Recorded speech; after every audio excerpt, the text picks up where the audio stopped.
1950 में जब संविधान लागू हुआ तो संविधान का मतलब हो तो सब माने बराबर, विधान माने कानून। सबको बराबर का अधिकार, समानता का अधिकार मिलना चाहिए। 1950 में यादव जी के हिस्सा लिखा गया, 1950 में पंडित जी की हिस्सा लिखा गया, 1950 में चमार भाई का हिस्सा लिखा गया, 1950 में सारी जातियों का हिस्सा लिखा गया। अब 1950 में सारी जाति के हिस्सा लिखा गया तो इस भारत देश का पहला चुनाव कब हुआ? 1952।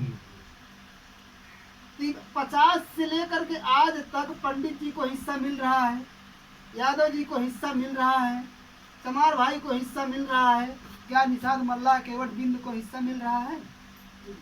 नहीं मिल रहा है। अब देखा मिलत कहाँ से नहीं बा, जागरूक कैसे नहीं हो पाओ बा? ओबीसी को हिस्सा मिल रहा है, यादव जो है वो भी ओबीसी है, लेकिन जागरूक है इसलिए कहने के लिए ओबीसी है ना, कहने के लिए ओबीसी है, जागरूक है इसलिए अपना हिस्सा वो ले लिया।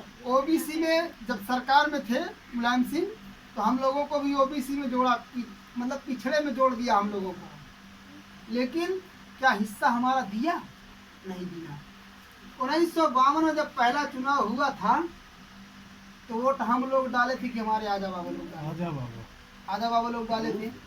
तो इस देश का प्रथम प्रधानमंत्री कौन बने थे? पंडित जवाहरलाल नेहरू। पंडित जवाहरलाल नेहरू बने थे।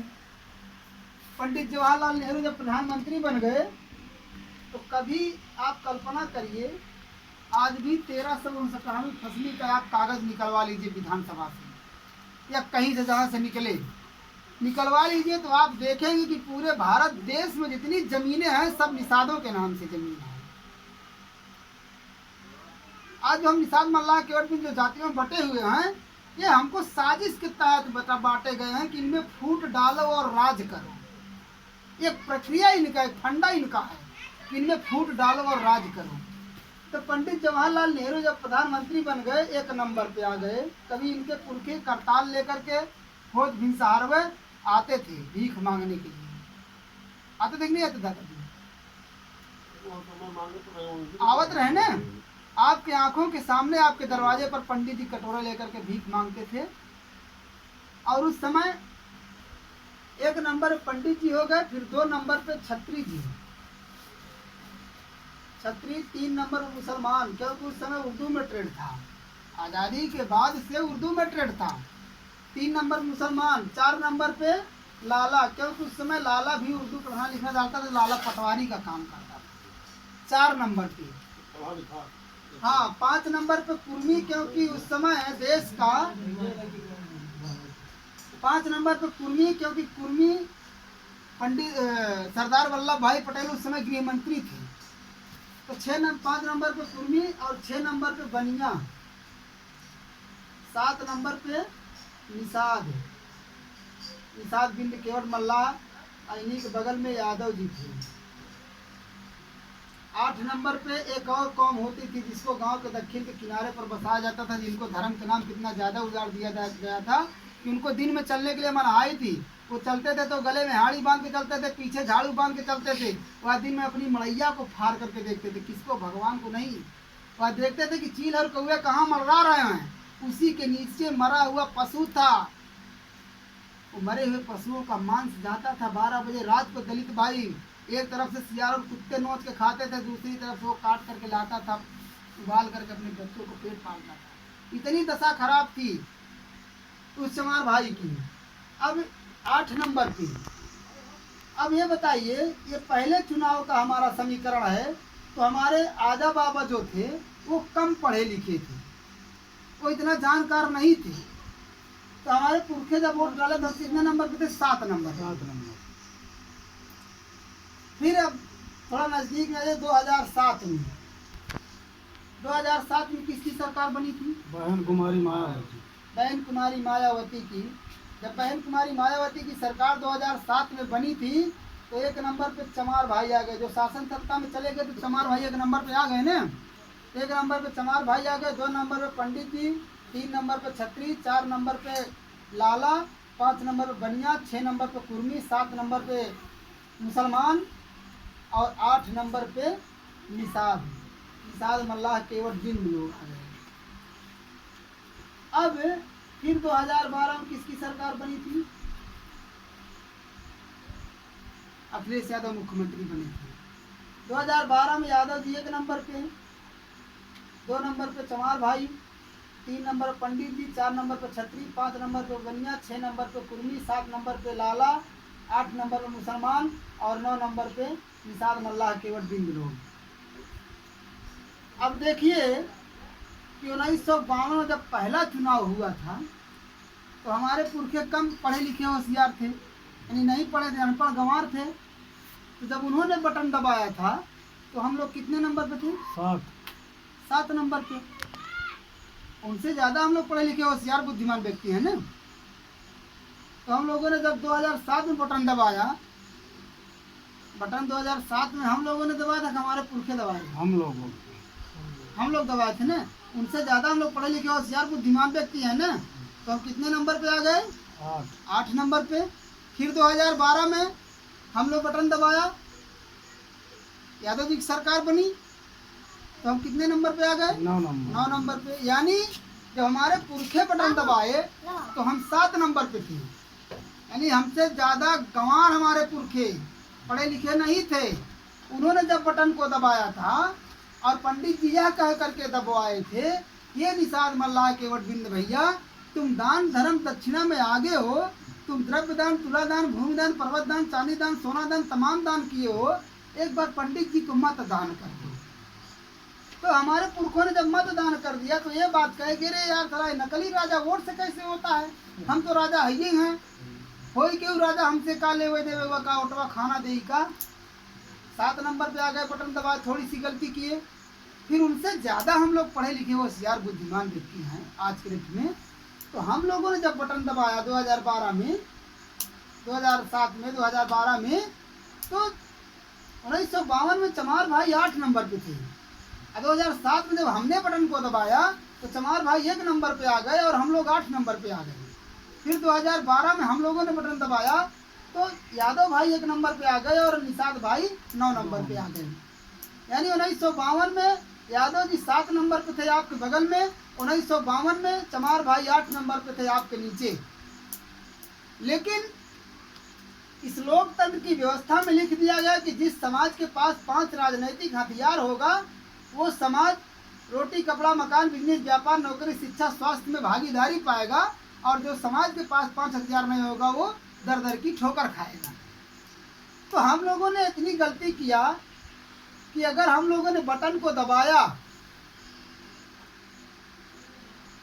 तो हमारे पुरखे दबाए तो हम 7 नंबर पे, हम दबाए तो कितने नंबर पे? 9 नंबर पे। अब 9 के बाद कौन सा अंक आता है? 0 का।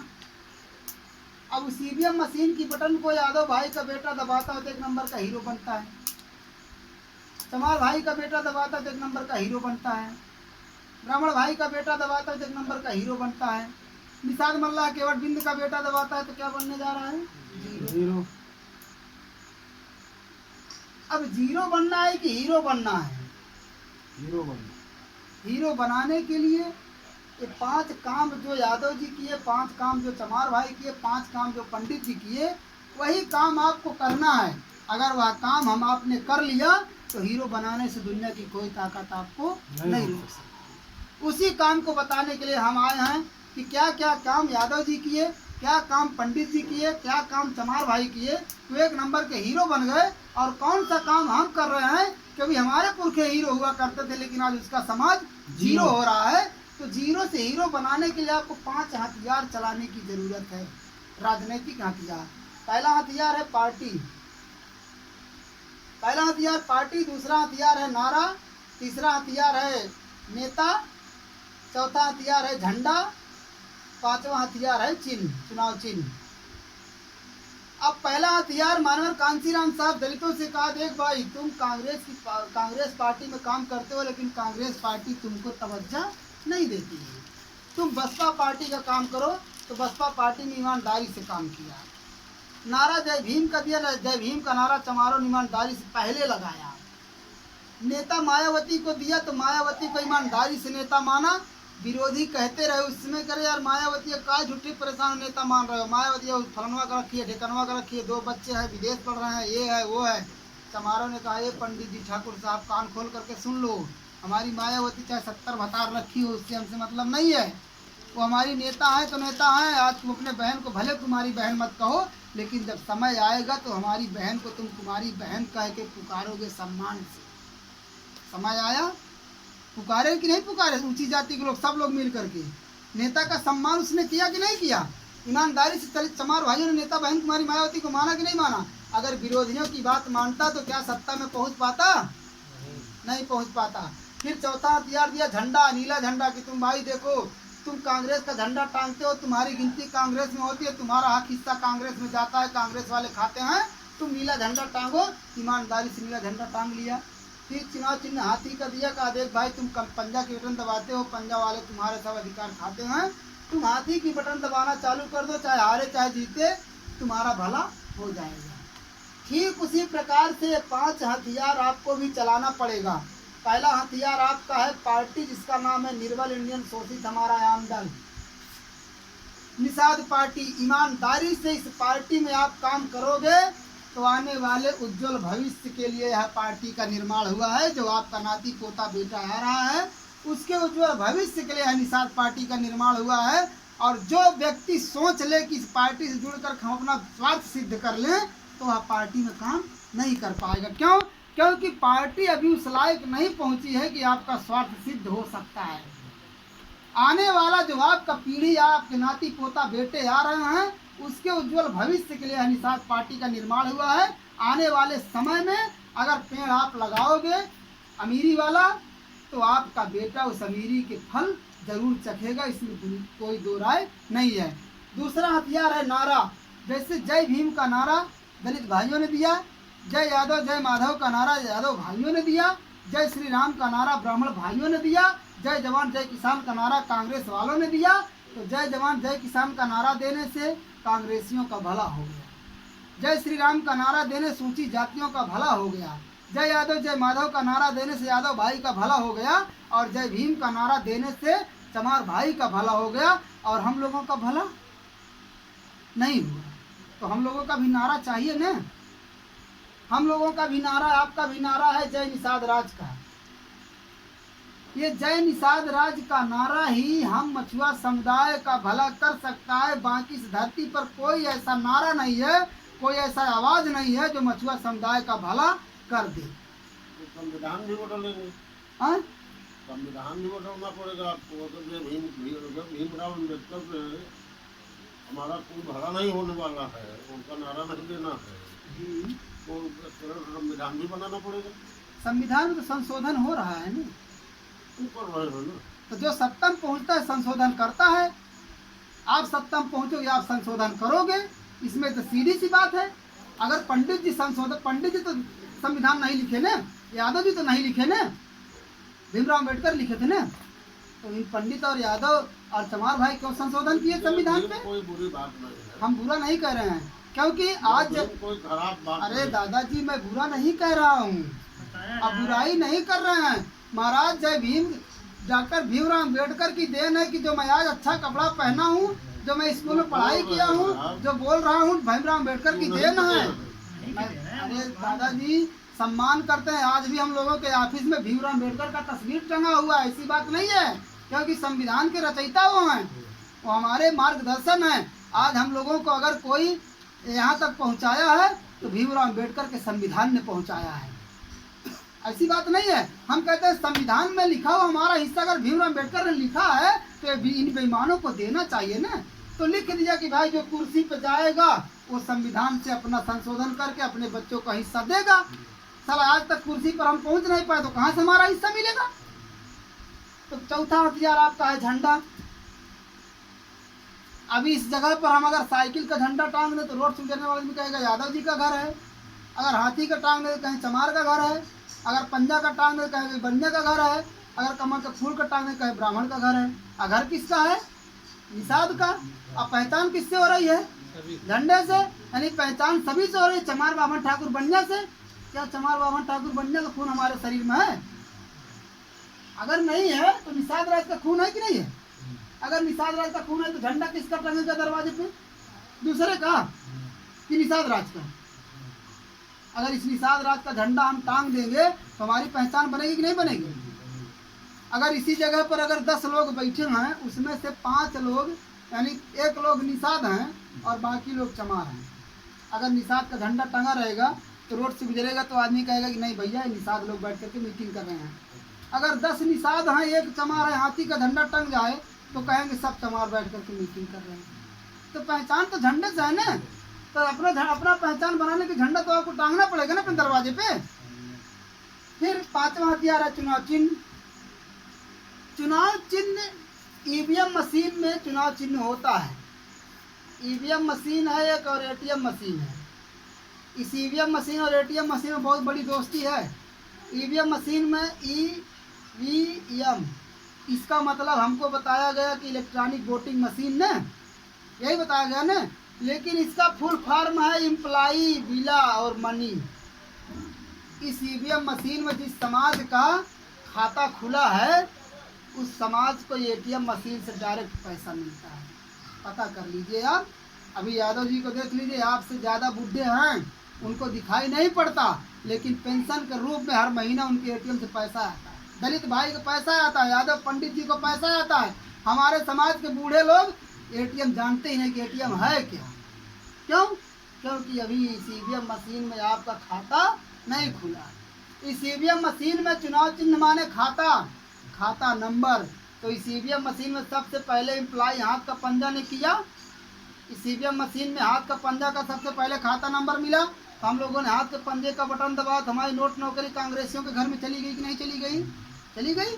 फिर दूसरा खाता नंबर मिला कमल के फूल का, हम लोगों ने कमल के फूल का बटन को दबाया तो हमारी नोट नौकरी कमल वालों के यहाँ चली गई। फिर तीसरा खाता नंबर मिला साइकिल का, हम लोगों ने साइकिल की बटन दबाया तो हमारी नोट नौकरी साइकिल वालों के यहाँ चली गई। फिर चौथा खाता नंबर मिला हाथी का, हम लोगों ने हाथी का बटन दबाया तो हमारी नोट नौकरी हाथी वालों के यहाँ चली गई। हमारे घर में क्या हुआ? कुछ नहीं। जैसे स्विच बोर्ड यहाँ लगा हुआ है, अब बल्ब वहाँ टंगा हुआ है, हम बटन यहाँ दबाएंगे तो उजाला कहाँ होगा? दूसरे घर में यहाँ बल्ब टंगा है। तो साला गांव में हम लोग मशीन की बटन दबाते हैं और उजाला बेईमानों के घर में होता है, हमारे घर में अंधेला। तो इस ईवीएम मशीन में आपका भी जब तक जब तक आपका इस ईवीएम मशीन में खाता नंबर नहीं होगा तब तक आपके घर में उजाला होने वाला नहीं है। तो इस ईवीएम मशीन में आपका भी खाता नंबर आ गया। भोजन भरी थाली, हम लोगों ने भोजन भरी थाली ईवीएम मशीन की बटन को 2017 में दबाए तो पहचान एक बनी ने कि अब आप मछुआ समुदाय का खाता नंबर हो गया। एक विधायक आपका जीत करके गया तो ज्ञानपुर भदोही चमक रहा है ना इस समय। तो इस ईवीएम मशीन की बटन को अगर हम दाबेंगे दबवाएंगे, पंडित जी जब आपसे वोट मांगने आए थे तो क्या लड़ाई करके वोट मांगे थे कि हाथ जोड़ के? यादव जी हाथ जोड़ के, दलित भाई हाथ जोड़ करके, सारे लोग हाथ जोड़ करके वोट लिए। तो हम लोगों को कैसे वोट लेना पड़ेगा? हाथ जोड़ करके विनती करके उनसे कहना है कि देखिए ठाकुर साहब, बाबू साहब, भैया, बड़े दादा, जो भी हुए आप, सपा बसपा भाजपा कांग्रेस वालों, 72 साल से हमने आपको वोट दिया है। मेरा आपसे निवेदन है, हाथ जोड़ के निवेदन है, अगर हमारा ब्याज आप नहीं दे सकते हो तो कम से कम मूल तो मेरा लौटा दो। हम कहते सबको देख लिया बार बार, एक बार निषाद राज को देख लो, निषाद पार्टी को एक बार देख लो। अगर ये लोकतंत्र में चाबी सिर्फ 5 साल की दी जाती है सत्ता की और पब्लिक देता है, गांव का गंवार और गरीब व्यक्ति, तो हम कहते हैं भाई 72 साल सबको तो चाबी दे करके आपने देख लिया ने, एक बार निषाद पार्टी को भी दे करके देख लो। अगर नहीं काम करता दूसरी बार मत दो। अब इस 5 हथियार को चलाने के लिए अब आपको साथ सहयोग करने की जरूरत है। अगर साथ सहयोग आप कर दिए तो आपकी पार्टी सत्ता में जाने से दुनिया की कोई ताकत नहीं हो सकती। क्योंकि साथ सहयोग दलित ने किया अपने पार्टी अपने समाज के लिए, साथ सहयोग यादव जी ने किया, साथ सहयोग पंडित जी ने किया, तब जाकर के वो सत्ता में पहुंचे। तो हम लोगों को भी साथ सहयोग करना पड़ेगा कि नहीं करना पड़ेगा? पहला सहयोग है आपको बोलना, पहला सहयोग आपका है बोलना। क्या बोलना है? जय निषाद राज। अगर कोई प्रचार माध्यम की गाड़ी आ गई तब क्या बोलेंगे आप? जय निषाद। अगर हमारे सामने आपने बोला था दादाजी कैसे प्रचार वाली गाड़ी के सामने बोलबा, हाँ क्या बोलेगा? जय निषाद राज। दूसरा सहयोग है डोलना। तीसरा सहयोग है डोलना, यानी अभी 72 साल से हम लोगों ने सपा बसपा भाजपा कांग्रेस के इशारे पर उनके रैली धरना प्रदर्शन में गए तो हमारी गिनती उनके यहाँ चली गई। अब हम किसी के मर्जी से नहीं डोलेंगे, अब हम सिर्फ और सिर्फ निषाद पार्टी के मर्जी से डोलेंगे। निषाद पार्टी के धरना प्रदर्शन रैली में चलेंगे, निषाद पार्टी के झंडा के नीचे हम मीटिंग कैडर करेंगे, तब जा करके हमारी गिनती हमारे समाज की होगी। तीसरा सहयोग है चालू बनना, तीसरा सहयोग है चालू बनना, यानी सब्जियों का राजा आलू है। अगर आलू पनीर में बनती है तो पनीर का नाम होता है, आलू मटर में बनती है तो मटर का नाम होता है, आलू गोभी में बनती है तो गोभी का नाम होता है, आलू बैगन बनते है तो बैगन का नाम होता है। अच्छा, बैगन पनीर मटर पौवा भर मिलते हैं कि नहीं मिलते हैं? आलू झौवा भर, आलू झौवा भर मिलाते हैं और मटर पनीर गोभी पौवा भर, नाम किसका होता है? पौवा वाले का। ठीक उसी प्रकार से इस उत्तर प्रदेश में सपा बसपा भाजपा कांग्रेस का वोट पौवा भर, हमारे समाज का वोट झौवा भर। अब बेईमान आता है हमारे समाज को एक पौवा पिला करके लैला मजनू वाली सीसी 100 रुपये पैसा दे करके और पीठ पे पियाऊ और बिकाऊ का लेबल लगा करके चला जाता है और झौवा भर वोट लेकर के जाता है, जीत करके वहाँ बैठ जाता है। तो पौवा वाले का काम करता है कि झौवा वाले का?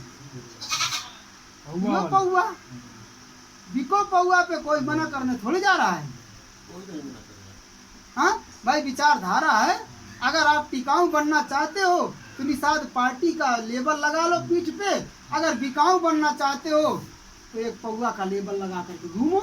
आपके पुरखे राजा थे, आपके पुरखे राजा थे तो टिकाऊ थे। अगर आज हम टिकाऊ नहीं है तो इसका मतलब हम बिकाऊ हैं। अगर बिकाऊ का लेबल लेकर के घूमोगे तो आप भी बिकाऊ, आने वाला आपका नाती पोता बेटा भी बिकाऊ, आप भी फर्जी, आपका विरासत फर्जी, आपका बेटा नाती पोता फर्जी, रहो फर्जी। कौन मना करने जा रहा है? अगर अपने बच्चों का उज्जवल भविष्य आप चाहते हो तो जिस प्रकार से यादव जी चालू हो गए, अब यादव जी किसी दूसरे की बटन नहीं दबाता, दलित भाई चालू हो गए किसी दूसरे की बटन नहीं दबाता, पंडित जी चालू हो गए किसी दूसरे की बटन नहीं दबाता। अगर अपने बच्चों का उज्जवल भविष्य आप चाहते हो तो आप भी चालू बन जाओ, निषाद पार्टी के अलावा किसी की बटन मत दबाओ। क्यों? क्योंकि 72 साल से हाथी, हाथ का पंजा, कमल का फूल, साइकिल, हाथी, ये चारों बटन हमने दबाया तो हमारे बेटी बेटा के हिस्से पर ये कत्ल किए कि नहीं किए? ये पापी बटन है कि नहीं है? अगर ये पापी बटन है तो अगर इस बटन को हम छुएंगे तो हमको पाप लगेगा कि नहीं लगेगा? अगर आपको पाप से बचना है तो इनकी बटन छूना बंद करना पड़ेगा।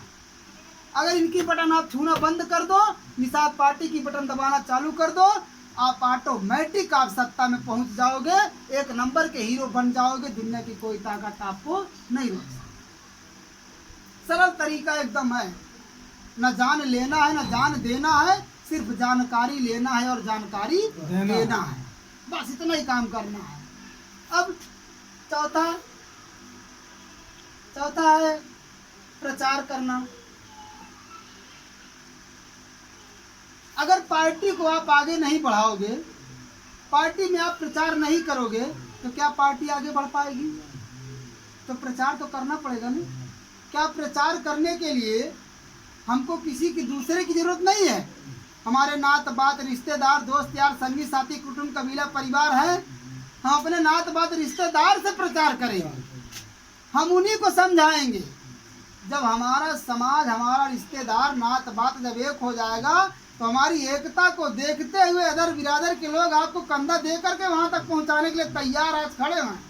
वो निषाद राज का इंतजार कर रहे हैं कि कब निषाद राज आए और इनके साथे हम लग करके दिल्ली और लखनऊ पहुंचे। तो पहुंचने के लिए तो हमको पहले प्रचार करना पड़ेगा ना। फिर दूसरा है प्रसार। प्रसार मैंने चर्चा में कोई खर्चा है? हाँ कोई खर्चा है? कोई खर्चा नहीं है ना। अगर जब चर्चा में खर्चा नहीं है तो अब जहाँ हम चाय पियेंगे तो किसकी चर्चा करेंगे? निषाद पार्टी की।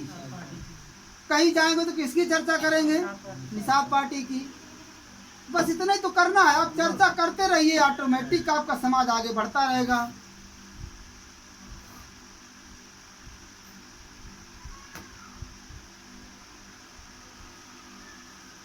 अब छठवां सहयोग है आपका कार्यकर्ता। अगर कार्यकर्ता बन करके पार्टी में काम नहीं करोगे तो पार्टी आगे बढ़ पाएगी? तो कार्यकर्ता तो बनना पड़ेगा। अगर कार्यकर्ता बन करके जिसने काम किया, आज सपा वालों ने कार्यकर्ता बन करके, यादव जी कार्यकर्ता बन करके काम किए, तब आज सपा पार्टी सत्ता में पहुंची। दलित भाई कार्यकर्ता बन करके पार्टी का काम किए, तब आज दलित भाई सत्ता में पहुंचे। पंडित जी कार्यकर्ता बन करके काम किए पार्टी का, तब आज सत्ता में पहुंचे। ठीक उसी प्रकार से हम लोगों को भी कार्यकर्ता बन करके पार्टी का काम करना पड़ेगा, तब जाकर के हम लोग सत्ता में पहुंचेंगे। ठीक है। सातवां है कार्यालय। अगर कार्यकर्ता मिल गया आपको तो कार्यालय की जरूरत पड़ेगी आपको ना, तो कार्यालय तो बनाना पड़ेगा। अगर कार्यालय आप नहीं बनाओगे तो कार्यकर्ता कहाँ उठेगा, कहाँ बैठेगा? जैसे मान लीजिए बातचीत होगी तो कहाँ करेगा? तो कार्यालय तो जरूरी है। अब फिर उसके बाद 8वां सहयोग है कोष इकट्ठा करना, यानी सदस्यता ग्रहण करना। ये बताओ, आज 72 साल से हम लोगों ने सपा बसपा भाजपा कांग्रेस का बटन दबाया, लिखा पढ़ी में कि फर्जी में? फर्जी। लिखा पढ़ी में बटन दबाए हम लोग कि फर्जी में दबाए? फर्जी में अगर हम लोग दबाए तो फर्जी वाले को कुछ मिलता है? फर्जी वाले को कहीं मान सम्मान मिल रहा है? तो आज हमारा समाज फर्जी न है। अरे सपा को फर्जी वोट दिया, बसपा को फर्जी वोट दिया, कांग्रेस को फर्जी वोट दिया, भाजपा को फर्जी वोट दिया। फर्जी माने कुछ नहीं, यानी सब कुछ इसके पास है, इसको कुछ नहीं चाहिए। अब आपको भारत सरकार का पंजीकृत नंबर आपके पास आ गया। अब आप लिखा पढ़ी कोष इकट्ठा करना, सदस्यता ग्रहण करना। अब आपको लिखा पढ़ी में रह करके पार्टी में काम करना पड़ेगा, पार्टी में वोट डालना पड़ेगा। एक चमार भाई और एक निषाद भाई में बहुत बड़ी दोस्ती थी। चमार भाई मानवर कांतीराम साहब नीली रसीद लेकर के आए, भारत सरकार का पंजीकृत नंबर इसमें रहता है, ये आपका हिस्सा है। अगर इस हिस्से में आप हिस्सा नहीं बटाओगे तो आपको हिस्सा मिलने वाला नहीं है। क्या सपा वाले ने आपको भारत सरकार का पंजीकृत नंबर दिया? नहीं। बसपा वाले ने दिया? नहीं। भाजपा वाले ने दिया? नहीं। कांग्रेस वालों ने दिया? नहीं। क्यों दिया, क्यों नहीं दिया? क्योंकि उसको पता है कि इसको हिस्सा नहीं चाहिए, इसको लैला मजनू वाली पौवा चाहिए। अगर पौवा पर आपको बेस कीमती वोट 1 करोड़ से ज़्यादा इस वोट की कीमत है, नोट नौकरी माने 1 करोड़ से ज़्यादा इसकी कीमत है। अगर एक पौवे पर आपका वोट पा रहा है तो आपको हिस्सा देगा, वो कभी दे सकता है? तो अगर आपको हिस्सा लेना है तो आपको हिस्सा देना पड़ेगा। अगर आपको हिस्सा लेना है तो आपको हिस्सा देना पड़ेगा। उसी हिस्से की बात करने के लिए मैं आया हूँ। मानव कांतीराम साहब नीली रसीद लेकर के गांव में गए थे चमरौती में, तो कुछ चमार समझे उस बात को, तो जो चमार समझ लिया वो चमार रसीद कटवा लिया।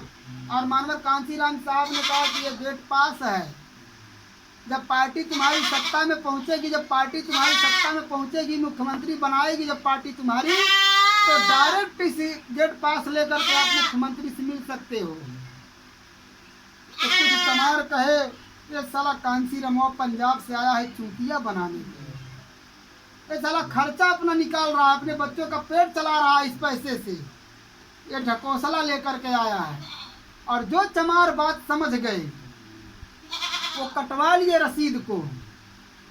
तो आज देख लो, एक चमार का बेटा DM, DIG, DGP, SDM, doctor, professor, IG, DIG बन करके वो लग्जरी गाड़ी में घूम रहा है।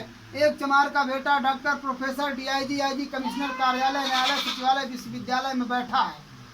और एक चमार का बेटा आपके आंखों के सामने चक्की चौराहे पर जूतों पर पालिश मार रहा है। क्यों?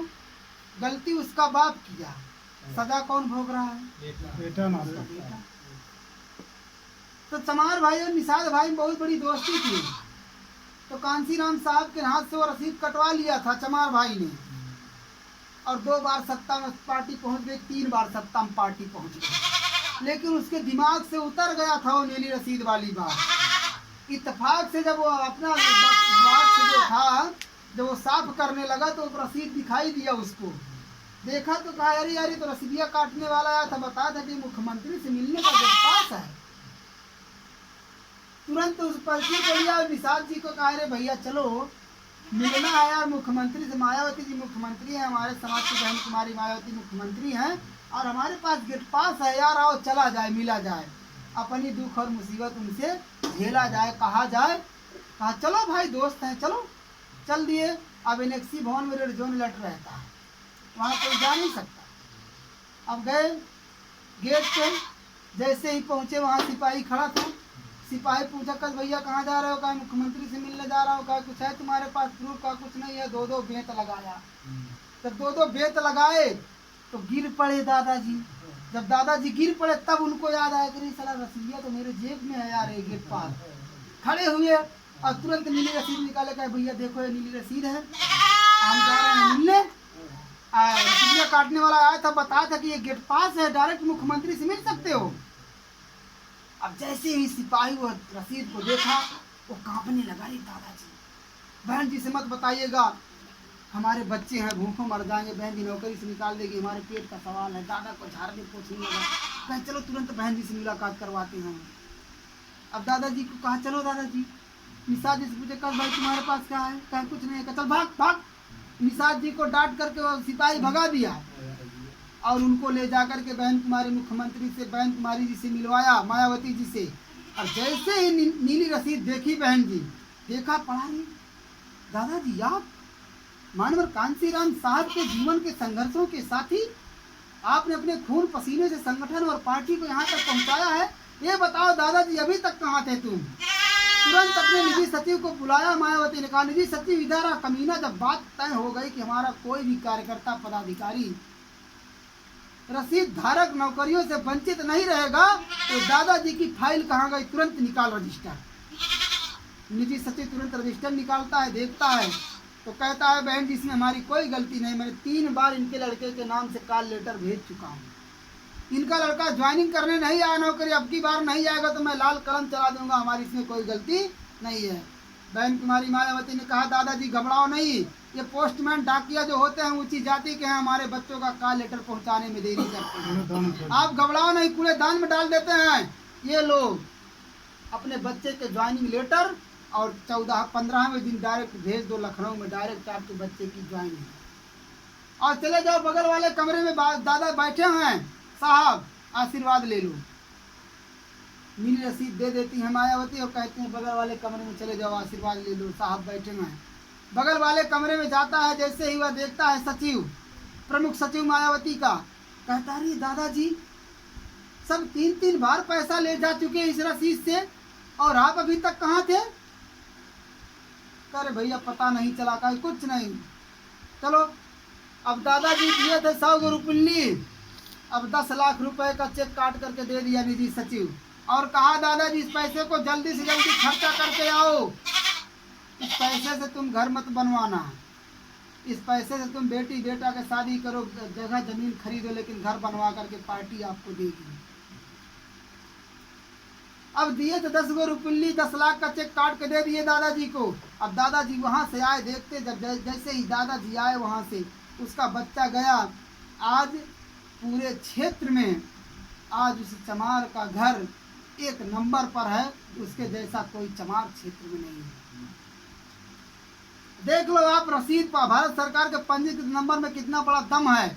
आज अगर चमार भाई लिखा पढ़ी में ना होते तो क्या उसका बेटा डीएम डीएसपी बन पाता। आज हमारे बच्चे लिखा पढ़ी, हमारे समाज के लोग लिखा पढ़ी में नहीं है, इसलिए हमारे बच्चे किसी कार्यालय, न्यायालय, सचिवालय, विश्वविद्यालय में दिखाई नहीं दे रहे। कारण यही है, बस सहयोग आपका, साथ और सहयोग आपका, पार्टी ऑटोमेटिक सत्ता में पहुंच जाएगी। क्योंकि अभी तक हमारे समाज में कोई नेता रणनीति बनाने वाला पैदा नहीं हुआ। अब नेता रणनीति बनाने वाले पैदा हो गए हैं हम अपने नेता पर, अपने नेतृत्वकर्ता पर विश्वास करना पड़ेगा हमको। आज मायावती के लोग, मायावती कह देती है कि आपको इसी जगह पर खड़ा रहना है, तो चाहे उसके सीने में भाला चुभ जाए लेकिन वह चमार हट नहीं सकता। तब जाकर के वह नेतृत्वकर्ता को विश्वास किया, तब जाकर के उसका समाज आज सत्ता में पहुंचा, और सत्ता में पहुंचते ही उसका नेतृत्वकर्ता उस समाज को भला कर दिया। जब तक अपने नेता पर आप विश्वास नहीं करोगे, जैसे जैसे आपकी पार्टी बढ़ रही है, वैसे वैसे विरोधियों ने आपके पीछे लग करके विरोध करना चालू कर दिए। अब विरोध कर रहे हैं कि पार्टी खराब है, पार्टी का नेता बिकाऊ है। क्या अगर पार्टी का नेता बिकाऊ होता, पार्टी खराब होती, तो पार्टी यहाँ तक पहुँचती? आज पार्टी का संदेश हम लोग लेकर के आते, अपनी जवानी बर्बाद हम लोग कर रहे हैं पार्टी के पीछे, क्या हम लोग करते? अगर कोई पेपर में, मीडिया में, टीवी में दिखा दे कि डॉक्टर संजय कुमार निषाद बिक गया, अय्यास हो गया, फला मेहरारू को लेकर के यहाँ है वहाँ है, तो क्या आप विश्वास मान जाओगे? अगर विरोधियों के ऊपर आपने विश्वास किया तो आपके समाज का भला होने वाला नहीं है। और विरोधी यही चाह रहा है कि इसका समाज इसके नेता से मुख मोड़ ले, इसका समाज इसके नेता के ऊपर विश्वास न करे, इसका समाज डॉक्टर संजय कुमार निषाद को नेता न माने। विरोधी तो चाह रहा है ना कि तुम कहीं आगे मत जाओ। जैसे चमार भाइयों ने अपने मायावती पर विश्वास किया, ठीक उसी प्रकार से हम लोगों को अपने नेता डॉक्टर संजय कुमार निषाद के ऊपर विश्वास करना पड़ेगा। बस यही बात है। 3 तारीख को आपके विधानसभा में माननीय डॉक्टर संजय कुमार निषाद जी का आगमन हो रहा है। जो भी आपके मन में प्रश्न हो, जो भी आपके दिमाग में सवाल हो, आप लिखित रूप में आप डॉक्टर संजय कुमार निषाद जी से आप बात कर सकते हैं, क्योंकि वो कार्यकर्ता पदाधिकारियों से बातचीत करने के लिए 3 तारीख को आ रहे हैं। और आप लोगों से निवेदन है कि आप लोग 3 तारीख को जरूर पहुंचिएगा उस कार्यक्रम में।